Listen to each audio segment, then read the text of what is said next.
burst in with no warning. I couldn't think. I just ran. Easy. Envoy! What does the Garrote think they're doing? What's the point of exploring if you just want to plant your flag everywhere? I took my notes and bolted when they came through Hightown. They didn't think I was worth the trouble. Right now, that's a good thing. If you're looking for survivors, a few of us fled to the Balrog. How many?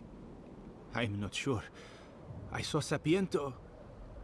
God, I hope they're not trapped in there. I am sorry I can't be more help.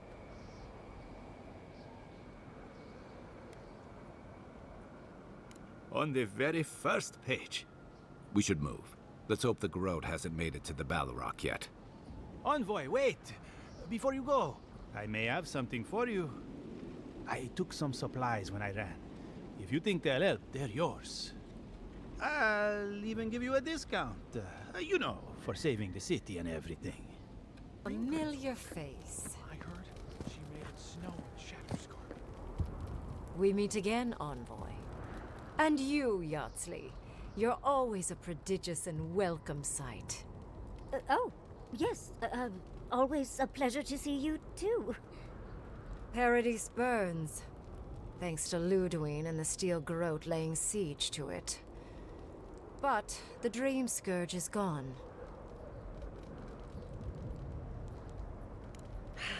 She must have come back to life. Again. I suppose we couldn't be lucky enough for her to stay dead. It's remarkable how hard you mortals fight for causes that'll be forgotten within centuries. Still, I do think the world has been irrevocably, if minimally, changed by your actions. Perhaps a new god being set loose on the world is certain to have consequences. Mostly, I'm curious about whether you think you've made the right choice.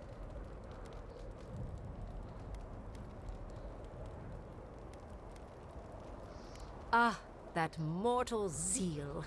Always so fun. We will see if you're correct.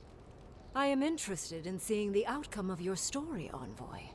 With luck, it won't end with you also on fire.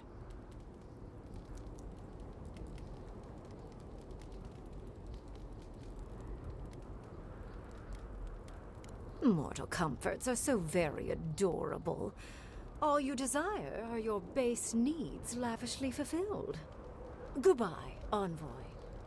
And Yardsley, I do look forward to when all of this is done. I am eager to work with you. Oh, yes. We'll, discuss that later.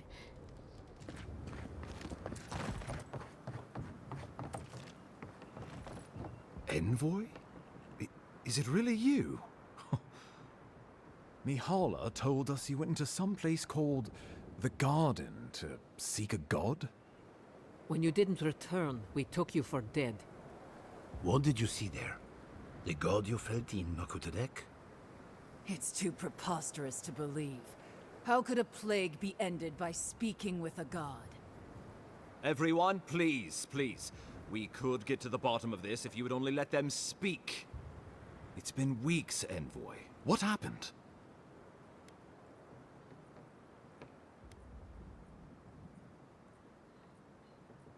Sapadal was responsible for the Dream Scourge.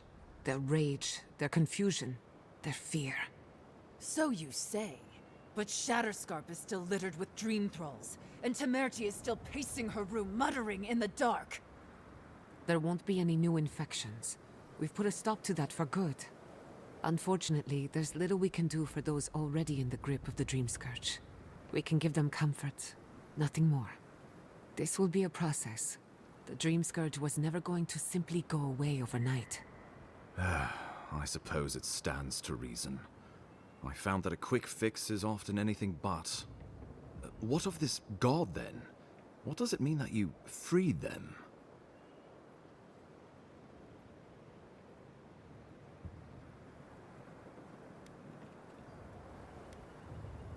Ludwine had intimated that this land grew a new god. But how can that be?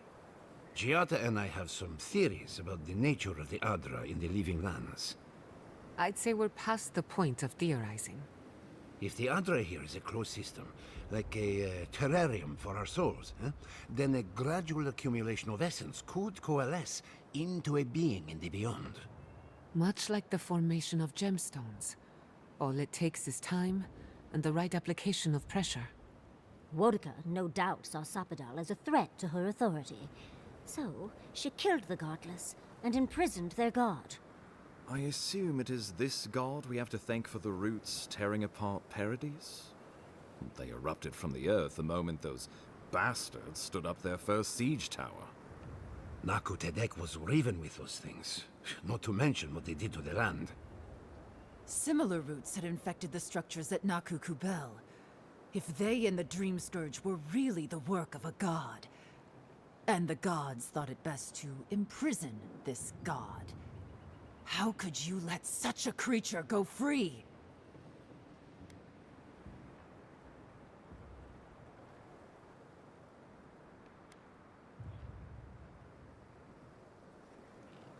For now. Who's to say they don't get their feathers in a ruff again and wipe us all out with a tsunami? It was Adir's arrival that disturbed Sapadal. We'll have nothing to fear from this god once we expel you from our lands. Having Sapadal at our beck and call might be to our advantage. I'd like to see Rawatai try to stand toe-to-toe against a god. Keeping watch over Sapadal was a sacred task Nanru gave us when he left. For that reason alone, my wardens owe them their allegiance. Well, whatever happens, I suppose we can't put the godling back in the bottle now. But come, we have more pressing matters to attend to. The Steel Garrote have attacked Paradise.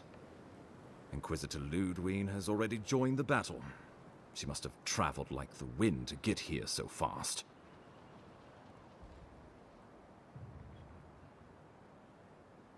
You did. I kicked her corpse when you weren't looking. Just to be sure. Well, she's seen better days. But you wouldn't know it, judging by how she fights. Ludwine's run through the militia like a whirlwind.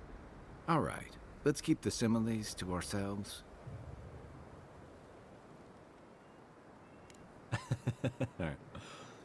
Oh, cheer up. You wouldn't be the first to make that mistake. Might not be the last either, depending on how things go. So long as her passion for Wodika lives, so too will her spirit. Then we destroy her faith, and the rest of her will follow. I have a theory about this. Let's talk at camp if you want to hear it. But I think we can kill her. Oh, good. That'll be easy. It is not, I think, impossible. I couldn't agree more. Ludwine has sent a message to the Emperor informing him of her attack. He will send advisors and reinforcements swiftly in response. What will his representatives find when they arrive? A new colony? A budding grave room? Before you face Ludwine, you should know what you're fighting for. All of you must decide, together. But whatever you decide, understand, the days of the frontier are done. Adir will come. Indeed, we are already here.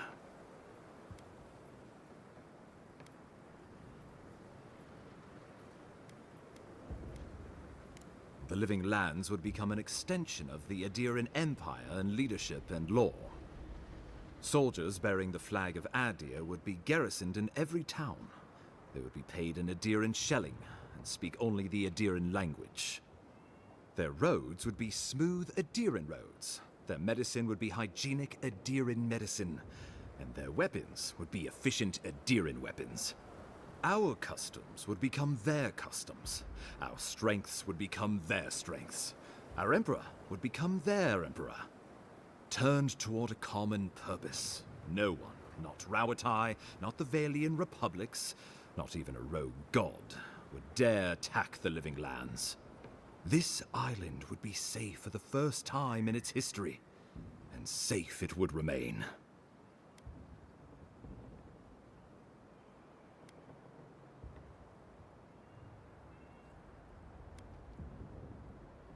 He would suppress our culture before it's had a chance to grow. Everything my people cultivated would be reduced to a footnote.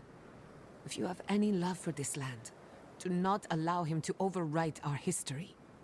Rawatai built its empire from colonies like this. Many have become centers of culture and prosperity, backed by the protection of a strong navy. Of course, it can take decades to get there. And this road isn't an easy one.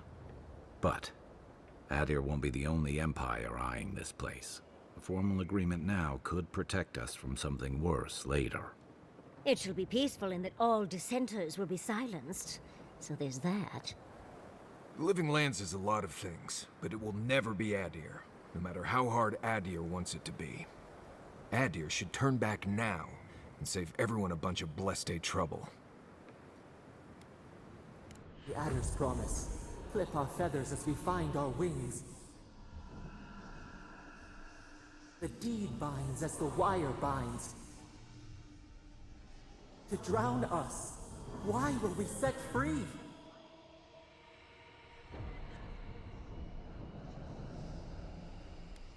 Of course.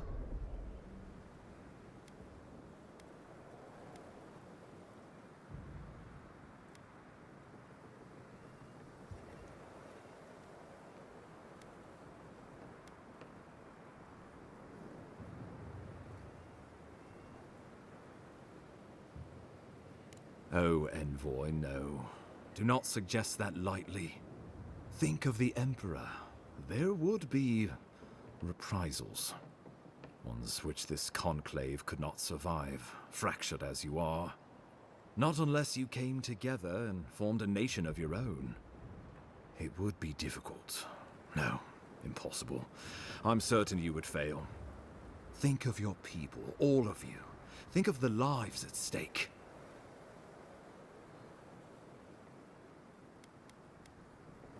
Of course. Well, don't leave me in suspense.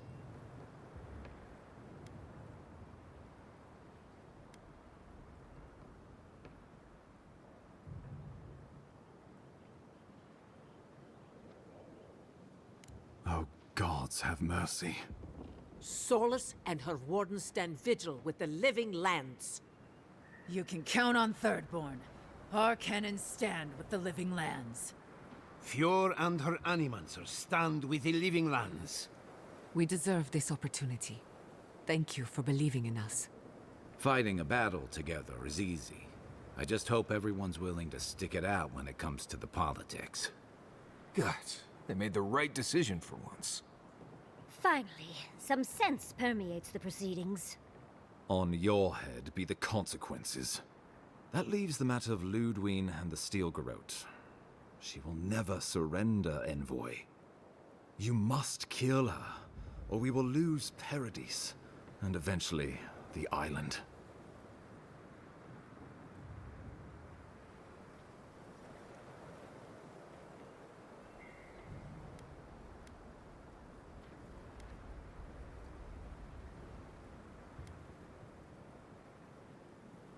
The Living Lands will never be free until we break the chain around our necks. Ludwine must die her final death. She better say her goodbyes while she can. I'm proud to fight at your side, Envoy. One last time.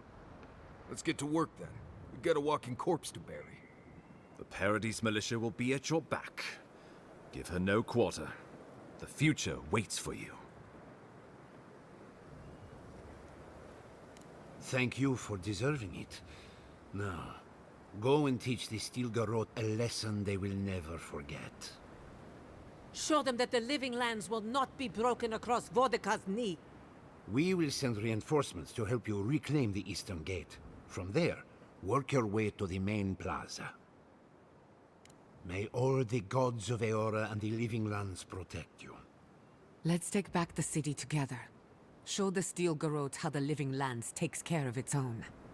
Time to stop the Stilgarrote. Lead the way, Envoy. Let's go free a city, shall we?